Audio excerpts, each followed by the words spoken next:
Hello students, welcome to my YouTube channel Maths Buzz. Today I am taking class 7 topic which is fraction and decimal chapter 2 from NCERT. I start with the topic, let us revise the point related to fraction which we generally do in class 5 and class 6 also. What is a fraction? Fraction is a part of whole. Okay, what does it mean? It's a part of whole means if suppose we have a pizza and it has got 8 pieces.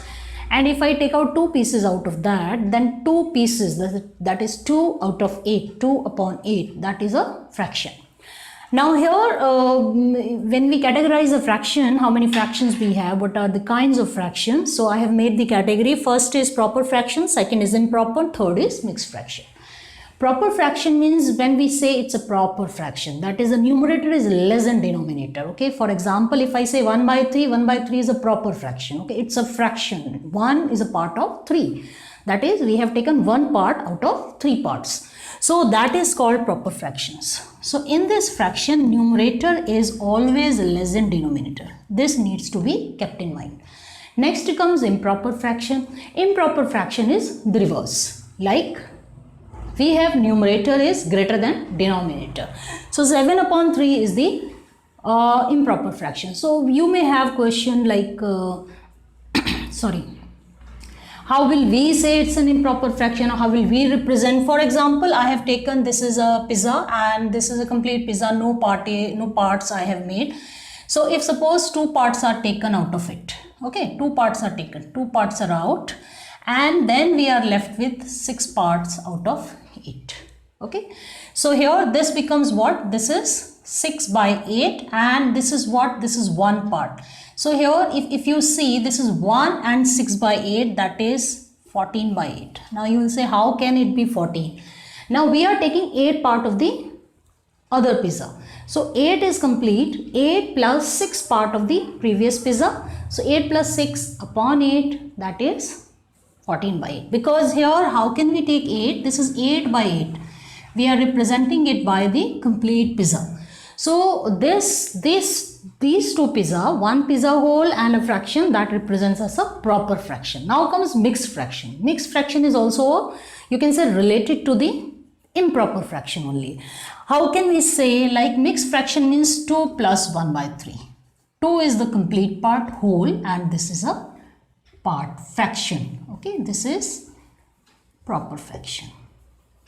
For example, I have given here 1 part of the pizza and 6 part left. So this is 1 and 6 by 8. 1 and 6 by 8 is a mixed fraction. So I hope this is clear. Mixed fraction is we have the whole and we have a part. Improper is we have, you can say, the numerator is more than the denominator. It also includes a whole and a part. And in proper fraction we have, you can say, the numerator is always less than denominator. Now we'll move to the next part, which is next topic of fraction, which is equivalent fraction. How do we find equivalent fraction? What are the equivalent fraction? We'll come to this. Now what do you mean by equivalent fraction? We have learned it in class 5 as well as in 6. Equivalent fraction means if you multiply the same fraction by same number of values, by same number in numerator and denominator, the resulting fraction is equivalent fraction. I'll give an example, you will understand it better. So it means the expressions are different but the value is same. For example, here, okay, so if I see this is half, fine. If I see this, okay, and I say shaded part, this is 2 by 4. Again, if I divide here, so you can see I have 4 parts, correct? So here, if you see whatever it is, whatever number of parts we have done, the value remains the same. Okay, if you are taking 2 parts, then again it is half. If you are taking 4 parts, 4 shaded part, again it is half. So how can equivalent fraction can be obtained? You are multiplying the same fraction by the same number in numerator and in the denominator. So we can take the number in you can say straight value, like you can multiply by 2, multiply by 3, multiply by 4 and so on. Okay, so if you see the next number is going to be, I'll have 3 by 6 also, which I have missed out, yes, here, and same way we'll have 5 by 10, 6 by 12, 7 by 14. It gets so simple, isn't it? So I'll just take one question, find the equivalent fraction of 3 upon 5. Okay, if suppose it is asked, okay, any fraction whose equivalent fraction we have to find out. So equivalent fraction of 3 by 5, how will we find? Multiplied by 2, this is 6 by 10, first fraction, multiplied by 3, up and down, both numerator and the denominator. Now next is multiplied by 4, this is 12 upon 20, and then multiplied by 5, this is 15 upon 25. So here, what are the factors? Equivalent fractions, we have 9 upon 15, and this is 12 upon 20, this is 15 upon 25. So these are the equivalent fractions. Now how many equivalent fractions you can find? You can find infinitely. The number with which you multiply, you get same equivalent fractions. Okay, so now I'll start with the exercise. We'll start with question number 1, exercise 2.1. So we'll start with question 1, and in the chapter we are dealing with addition and subtraction of fraction and multiples. Okay, we'll have, you can say, in continuity, multiplication and the division. So first of all, we are dealing with the addition and subtraction as well. In the first part, we have to find the difference. So 2 minus 3 upon 5. So what we will do, this is your, you can say, the whole number, and this is a fraction, proper fraction. You will write this as 2 upon 1. Now what is next? We'll find the LCM of 1 and 5. Since you know 1 is a multiple of all the numbers, so the LCM is going to be 5. What is the next step? Next step is we'll divide this 5 by 1, and this becomes, okay, 10. Suppose we are not getting it. हमें नहीं आ रहा है समझ, ठीक है? How will we do? We'll just convert it in the fraction with the denominator 5. So how will you get? You will multiply by 5 up and down, you get 10 by 5. So simple. So we'll just try to make the denominator same. So what will happen? We'll have like fractions. What are like fractions? With the same denominator. Now here this first fraction is reduced, first number, whole number is reduced to 10 upon 5 minus 3 upon 5. It gets so simple to subtract. So 10 minus 3 is 7, this is 7 upon 5. So whenever we are dealing with the addition and the subtraction of fractions, we always try to convert it to like fraction. And eventually this method, you can say, gets converted to taking the LCM, because when you are making the like fraction, you have to have the same number as LCM. I'll take the third part. Second part is also the same, so you can do it yourself. In third part, you can see we have proper fraction but the different denominator. So what we will do, we will just convert them in the same denominator. So LCM of 5 and 7 is what? 35. Clear?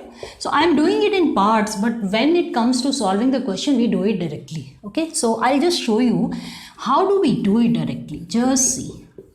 Now what we are doing, this is 5 7s are 35. So if you are converting 3 upon 5 as a fraction as 35, you will multiply by 7 up and down. It goes like this. That is a secret. Okay, and how does it get shortened? We'll divide 35 by 5, you get 7. 7 into 3 is 21. And you know, this problem always occurs with the students in the higher classes also. So please get your concept clear. Don't accumulate it. If it is not clear, go back again and then try to make it more clear. Now 35, when you divide it by 7, it can be done like this. I want denominator 35. So 7 divides 35, you get 5. 5 will be multiplied by 2.